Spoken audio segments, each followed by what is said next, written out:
How's it going, guys? I am Josh, and today I'm super excited to review the Lensbaby Sweet 50 Optic.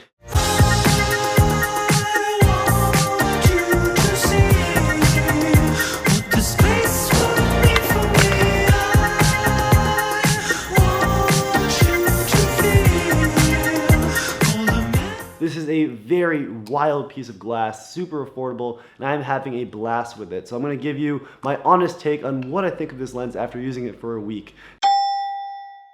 Now, in the interest of full disclosure, Lensbaby did give me this lens for free to review. However, that will not prevent me from giving the most honest review possible. And I'm going to say some very favorable things about this, and I also have some complaints about it. So let's jump into it. We're going to be starting with a quick overview on how this lens actually works and the build of it, followed by the uses, what I liked about it, what it didn't do so well, and finally my recommendation on whether or not it's worth it. And spoiler alert, I think it is. And last two things, all the photos and videos you'll be seeing are mine, shot over the last week. And also, if you're interested in buying this lens, you can do so on Amazon using the links down below or at the end of this video. So let's jump into this. First off, a quick overview on how Lensbabies actually work. Now, this is a $300 thing right here. And the reason why I say thing is it is composed of two elements. There is the Composer Pro 2, and that is the bottom element here. And now inside there is this Sweet 50 Optic. Now this is a little insert that goes into the Composer 2, and you can swap these out with other optics that Lensbaby sells. So the entire thing, assuming you have no Lensbaby gear, is going to be $300. However, once you've bought this base, you can then swap it out with different types of these, which are much cheaper. So $300 total, and just buying these individual pieces, which they call optics, this one goes for $119 alone. Now, as far as lenses go, that is very affordable, especially if you intend to buy multiple optics. Now, realistically, you're probably not going to want more than one or maybe two, but maybe you're going to get really into these and want a bunch of them. As far as build goes, this is a ball and socket design. So you actually tilt the lens to adjust which part of the image you want to be in focus and which part you want blurred. The aperture is also fully manually adjustable at the front of the lens. And there's also a locking mechanism which allows you to loosen and tighten the amount that your lens is able to swivel around.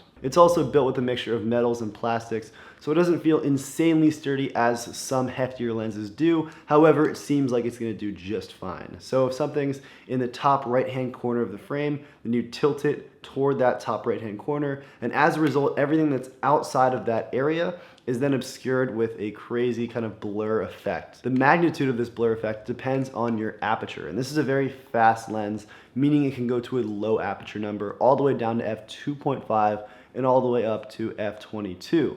Now, the wider your aperture or the lower the aperture number, the more intense this blur effect is going to be. Additionally, the smaller your aperture number, the smaller the area that's actually going to be in focus in the shot. So if you have a larger aperture number, you have a bigger area that's in focus. All of this culminates into a very wild, abstract effect that I think is beautiful, and what is especially the selling point for me is the bokeh. Now, if you're shooting at f2.8, you're going to get really, really nice bokeh that actually radiates out from your focal point, and that looks super, super cool. This is a manual focusing lens, no autofocus whatsoever, but as a result of this, focusing is challenging, and even after you get the hang of it, it'll still take a little while to do, especially because you're probably shooting with lower aperture numbers where the effect of the blur and the bokeh radiation is greater. Now, a little tip here, I found that it was really challenging to get a nicely focused photo using live view, but when I used my viewfinder, it became way easier. Now, these focusing issues are a little bit contentious for me because I found it very challenging to do street photography. Where there is so much movement, you need to be able to focus fast, and I found myself just missing a lot of moments. Now, I think that this is just the nature of the lens, and you'll get a street photo that's gonna look really beautiful if you can nail it, but it's definitely more challenging. I think that this lens is probably better off for stuff like portraits. They also like to advertise it for flowers and landscape, which are also going to be pretty cool, and anything that's a little more still, like still lifes. Additionally, when you're doing video, the effect is definitely more apparent because you can see so much movement and how everything changes, which can be really neat if you want to do like an out there abstract piece. It also looks really cool when you adjust the lens during the video, maybe to actually follow someone or something. Now, I have three main issues with this lens. Number one, I found that the colors are a little bit muddy and less pronounced than on my Canon lens, and while you can compensate for this a little bit in Photoshop, is still just definitely not quite as good. And this isn't a major issue, but it's definitely worth noting. Number two, it does not do quite well shooting into direct sunlight. You end up with these kind of like rainbow washed out corners, like in this photo,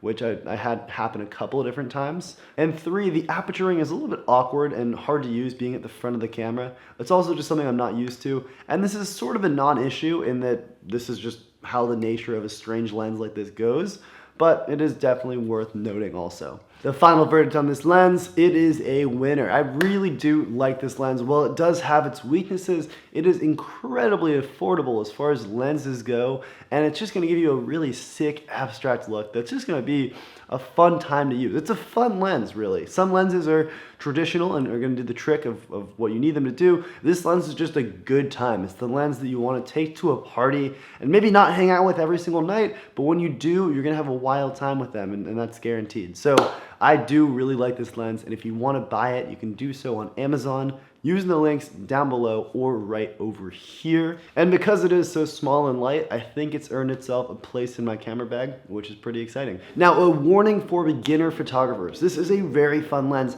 However, you do have to be careful with this because it can kind of serve as an excuse for creativity. And what I mean by that is, yes, you can do very cool, creative stuff with this lens, but when I first started photography, I got this fisheye, and immediately any shot with a fisheye looks so cool. And as a result, you're not necessarily putting as much thought into composition and all of these things that you would normally have to do if you have a not as sexy, automatically creative piece of equipment. So don't let this be your only lens. I highly still recommend you use normal zoom lenses and not invest in crazy flashy equipment at first, because it'll help you just really learn the basic rules of composition and how to make a strong image. But that being said, this is a fun toy. It's not crazy expensive. It's not a $1,500 lens, which is very common in this ridiculous market of camera gear. It's a rich man's sport, let's be honest. And let me know in the comments what you thought of this review, if you think you're gonna buy one of these lenses, or if you absolutely detest the Lensbabies and think they're one big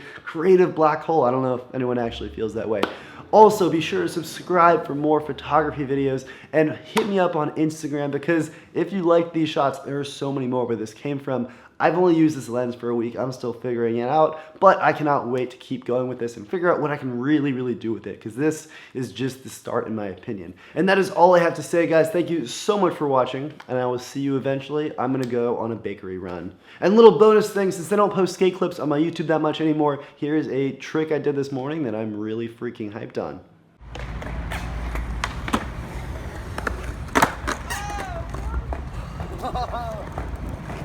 Oh!